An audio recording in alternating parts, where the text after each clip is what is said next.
하나님께서 오늘 우리에게 주신 말씀 이사야서 40장 26절에서 31절 말씀입니다. 이제 제가 하나님의 말씀을 봉독하겠습니다. 너희는 고개를 들어서 저 위를 바라보아라. 누가 이 모든 별을 창조하였느냐? 바로 그분께서 천체를 수요를 세워 불러내신다. 그는 능력이 많으시고 힘이 세셔서 하나하나 이름을 불러 나오게 하시니 하나도 빠지는 일이 없다. 야곱아, 네가 어찌하여 불평하며 이스라엘아, 네가 어찌하여 불만을 토로하느냐? 어찌하여 주님께서는 나의 사정을 모르시고 하나님께서는 나의 정당한 권리를 지켜주시지 않는다 하느냐? 너는 알지 못하였느냐? 너는 듣지 못하였느냐? 주님은 영원하신 하나님이시다. 땅 끝까지 창조하신 분이시다. 그는 피곤을 느끼지 않으시며 지칠 줄을 모르시며 그 지혜가 무궁하신 분이시다. 피곤한 사람에게 힘을 주시며 기운을 잃은 사람에게 기력을 주시는 분이시다. 비록 젊은이들이 피곤하여 지치고 장정들이 맥없이 비틀거려도 오직 주님을 소망으로 삼는 사람은 새 힘을 얻으리니 독수리가 날개를 치며 솟아오르듯 올라갈 것이요 뛰어도 지치지 않으며 걸어도 피곤하지 않을 것이다. 아멘. 지난주는 부활절이었습니다. 우리가 오랜만에 또 이렇게 풍성한 애찬을 가졌습니다. 오랜만에 보는 식구들과 함께 예배도 드렸습니다. 그랬더니 오랜만에 얼굴을 마주하니 다들 많이 좋으셨죠? 함께 밥을 먹고 이야기를 나누는 그 시간이 참 따뜻하고 좋았습니다. 그 시간이 참 좋았습니다. 그 시간은 참 좋았는데, 그런데 이런 경험 있지 않으세요? 좋은 사람들과 함께 밥을 먹고 좋은 시간을 보내고 집에 돌아왔는데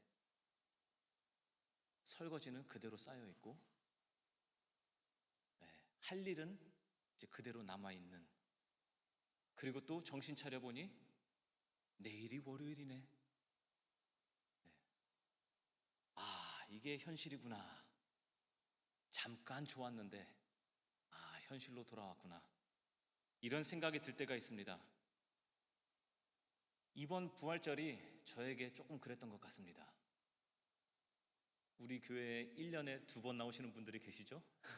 멀리 계셔서 이제 조금 눈에 들어오더라고요. 저도 이제 한 4번 정도 만나 뵈니 이 집이 이 부모의 이 자녀들이구나, 이게 이제 조금씩 보이더라고요. 그래서 이번 부활절 개인적으로 좀 많이 좋았습니다.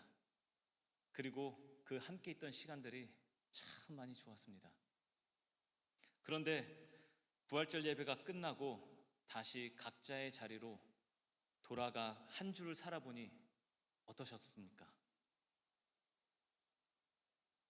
분명 우리 예수님의 부활로 인하여서 우리의 끝이 바뀌었다고 했는데, 지난주 말씀에 분명히 우리의 끝이 바뀌었고 또한 우리도 그 말씀을 따라 그렇게 고백했는데, 부활절 전과 후가 조금 달라지셨습니까?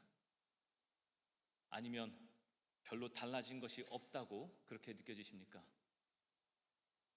지난주 말씀에서 우리는 분명하게 봤습니다. 죽음이 끝이 아니라는 것과 하나님이 마지막을 결정하신다는 것, 그 사실을 말씀을 통하여서 우리는 분명하게 봤습니다. 그래서 우리가 믿음으로 고백하며 그 고백을 붙들고 다시 한 주를 살았습니다. 그런데 살아보니까 어떠세요? 그 믿음대로, 그 고백대로 난 끝이 다른 사람이야 라고 이렇게 하면서 한 주간 내내 그렇게 사라지던가요? 어쩌면 지난주일 설교 제목도 잘 기억이 나지 않는 것이 당연할 수 있습니다. 마치 우리가 이틀 전에 먹었던 음식이 기억나지 않은 것처럼 지난주 설교 제목이 뭐였더라? 네, 당연한 현상이에요. 그렇게 또 우리가 망각 속에서 한 주 살다 보면 또 어찌어찌 사라집니다. 그래서 가만히 보면 늘 같은 상황입니다. 그리고 여전히 같은 자리입니다. 어떤 분들은 이렇게 느껴지셨을지도 모릅니다. 지난 부활절에 우리의 끝이 바뀌었다고 했는데 끝만 바뀌면 뭐해? 이것이 어쩌면 우리의 가장 솔직한 마음일 것입니다. 우리의 끝만 바뀌면 뭐해? 왜냐하면 우리는 나중이 아니라 지금을 살고 있기 때문입니다.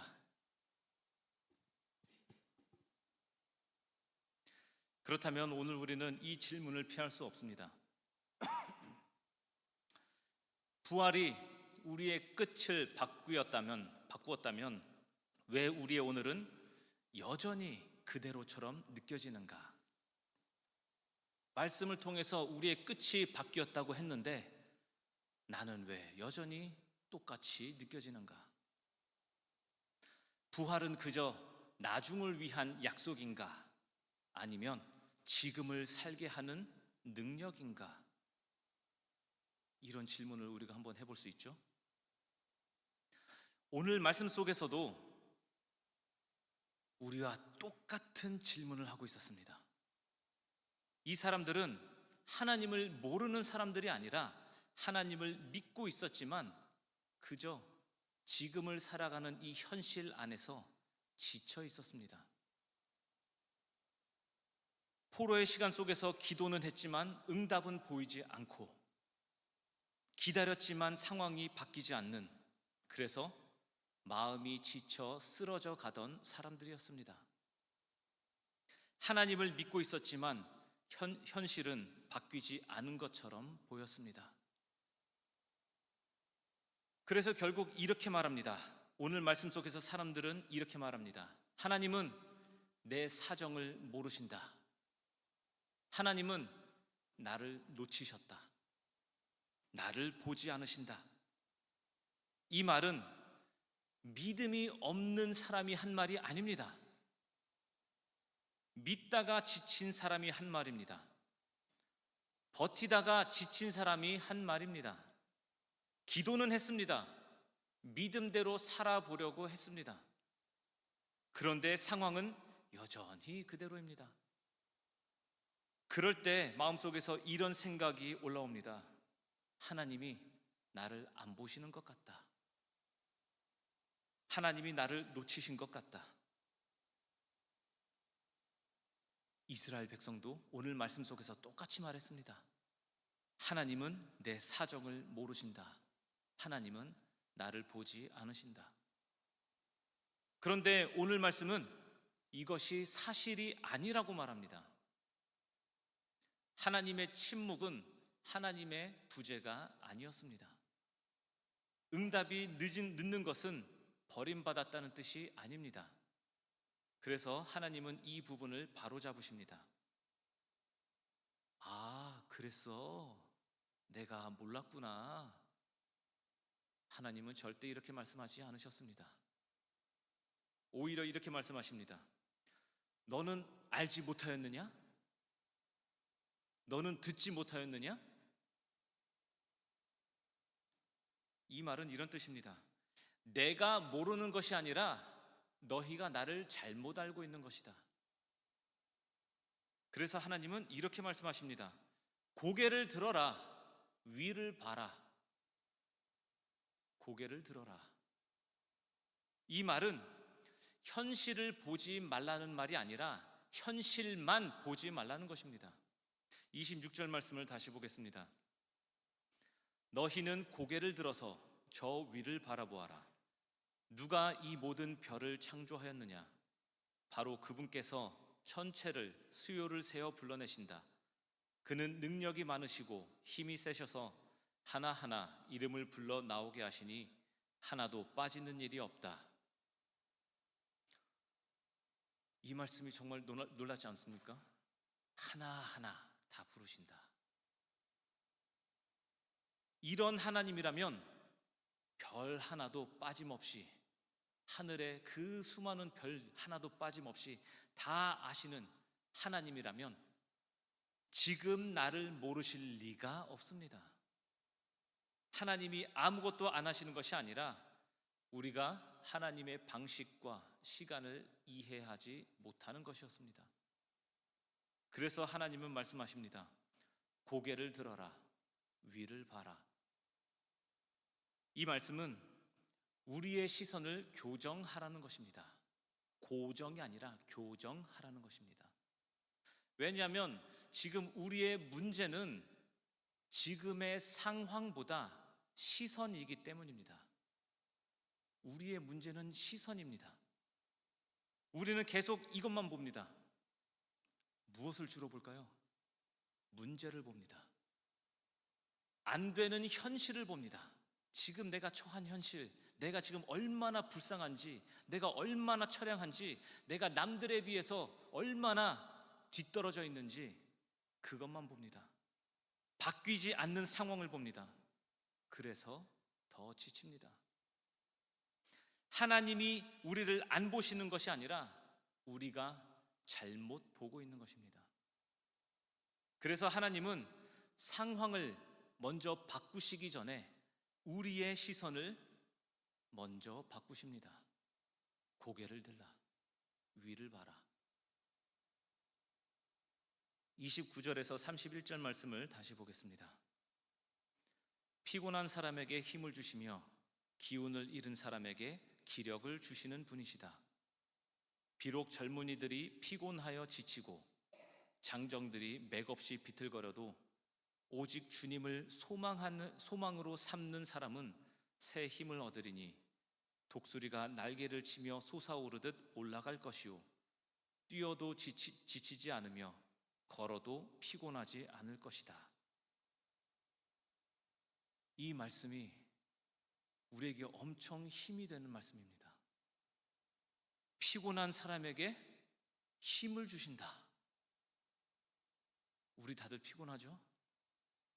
우리 중에 피곤하지 않는 사람 한 명도 없을 것입니다. 아마 다 피곤해요.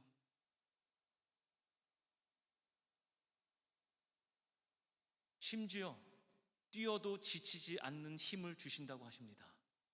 뛰어도 지치지 않는 힘. 얼마나 놀라워요? 뛰어도 지치지 않는 힘. 그리고 하나님은 이미 지친 사람에게 힘을 주시는 분이라고 이렇게 오늘 말씀을 표현합니다. 지친 사람에게 힘을 주시는 분. 우리 간혹 그럴 때 있죠? 아이들 언제 다 키워? 생각만 해도 피곤하잖아요. 내일 또 일 나가야 돼. 생각만 해도 피곤하잖아요. 그런데 우리에게 힘을 주시는 분이시라고 합니다. 그리고 젊은이도 얼마든지 피곤하고 지칠 수 있음을 알고 계십니다. 젊은 사람이 왜 그래? 이게 아니라 젊은 사람도 피곤하고 지칠 수 있음을 이미 알고 계신 분입니다. 특별히 우리 한창이라고 가정을 책임지고 살아가는 우리 3040 우리 성도 여러분, 얼마나 피곤하고 힘들어요. 아무리 젊어 보여도 어느 순간 맥없이 비틀거릴 수가 있습니다. 30절 말씀이요. 비록 젊은이들이 피곤하여 지치고 장정들이 맥없이 비틀거려도. 저는 이게 저를 위한 말씀인 줄 알았어요. 물론 저를 위한 말씀이죠. 너무 와닿더라고요. 우리 모두는 분명 한계를 가진 사람들입니다. 그렇죠? 우리는 한계를 가진 사람들이에요. 문제는 우리가 약하다는 그 사실이 아니라 우리가 스스로 버티려고 한다는 것입니다. 그럼 누가 진짜 강한 사람인가? 31절 말씀을 다시 보겠습니다. 오직 주님을 소망으로 삼는 사람은 새 힘을 얻으리니. 누구라고요? 오직 주님을 소망으로 삼는 사람은 새 힘을 얻으리니 독수리가 날개를 치며 솟아오르듯 올라갈 것이요 뛰어도 지치지 않으며 걸어도 피곤하지 않을 것이다. 누구라고요? 오직 주님을 소망으로 삼는 사람. 이게 부활신앙입니다. 오직 주님을 소망으로 삼는 사람. 부활은 문제가 없어지는 것이 아닙니다. 부활은 모든 것이 쉬워지는 것이 아닙니다. 전에는 어려웠는데 갑자기 문제가 쉬워지는 게 아니에요. 부활은 오늘을 다시 살아갈 힘입니다. 그래서 오직 주님을 소망으로 삼는 사람이 이 부활 신앙으로 살아가는 사람입니다. 이제 우리의 삶에 질문이 바뀝니다. 어느 세월에 이 산을 넘고 또 넘지? 참 피곤하네. 기껏 산 하나 넘은 것 같은데 또 산 넘어 산이네. 이게 아니라 나는 지금 무엇을 바라보고 있는가? 산 넘어 산을 바라보는 것이 아니라 나는 지금 무엇을 바라보고 있는가? 나는 넘어야 할 산을 바라보고 있는가? 아니면 하늘을 바라보며 별 하나도 놓치지 않으시는 하나님을 신뢰하며 살고 있는가? 우리는 힘이 없는 사람들이 아닙니다.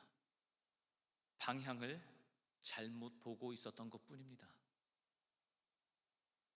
때로는 하나님을 잘못 알고 있었기 때문입니다. 하나님이 나를 모르신다고 생각했고 하나님이 나를 놓치셨다고 생각했기 때문입니다.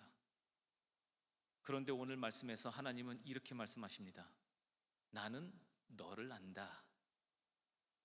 너를 안다.